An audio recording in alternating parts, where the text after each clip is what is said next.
AITA for divorcing my husband because he spent 10 minutes in the car during a family emergency? I.F. have been married to my husband, M, for 2 years. He has a habit of sitting in the car 5 to 10 minutes before entering the house. I don't know why he does it, but he talked about a past traumatic experience he had when he came home and caught his ex cheating on him.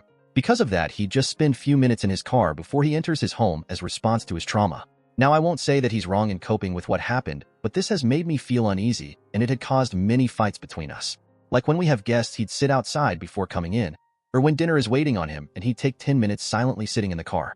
I was worried that something might come up, and he does not respond properly. And it happened last week. My 8-year-old son tripped and fell from the stairs and broke his ankle. He was in so much pain, and I called my husband to come take him to the hospital, and he rushed out of work, but then I called, and then I was stunned when I looked out the window and I saw him sitting outside the house in his car. I was both shocked and angry. I ran outside and I asked how long he was sitting in the car. He told me around 8 minutes. I asked why he didn't come into the house immediately to help, and he said he would after 2 more minutes. I was so mad and hurt, but tried to rush him, and he insisted he wouldn't feel comfortable coming in until the 10 minutes were up. He told me to get my son ready to take him to the hospital, but I started screaming at him nonstop, telling him this was a family emergency and that he was out of his mind to behave like that. It might not have been my best response, but I was shocked by his behavior and quite concerned because I had this situation always stuck in the back of mind, thinking what my husband do when there's a family emergency. I ended up taking my son by myself when my neighbor intervened and offered to take us. We went to the hospital, and later my husband came and tried to talk to me, but I refused. I then went to stay with my mom and texted him that I wanted a divorce. He tried to rationalize and justify what he's done, saying he could not help it and that he was nervous and wanted to help my son but felt stuck. I refused to reply to his messages, and days later his family literally harassed me, saying I was making my husband's trauma more severe and that I disrespected his boundaries by pushing him off his limits. I feel lost and unable to think because of the whole ordeal. My family are with me on this, but they can be biased sometimes. My husband is still trying to basically talk me out of divorce, saying I'm making a huge deal out of it. I feel like I no longer have trust in him, especially when it comes to serious stuff like how cold he acted in a family emergency. Edit to clarify that my son isn't his biological son. We don't have kids together. Comment 1. It sounds like he is stuck in a compulsive behavior. He needs to find a professional to help him address it.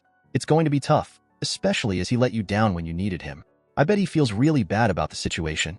I hope your son is doing okay. Comment 2. I wonder if this is the only strange thing that he does. If he has OCD, then there are likely other quirks. However, since this is causing problems in his marriage, he needs to address it ASAP, and his family needs to support his recovery from this compulsion. I don't blame OP one bit. Comment 3. If he can't get past this when someone is having an emergency, it's seriously impacting his life and needs to see a mental health professional. I understand your frustration, concern, and how this is in a sense a very serious straw that broke the camel's back. If I was in your situation, I would consider divorce only if he refuses to get help.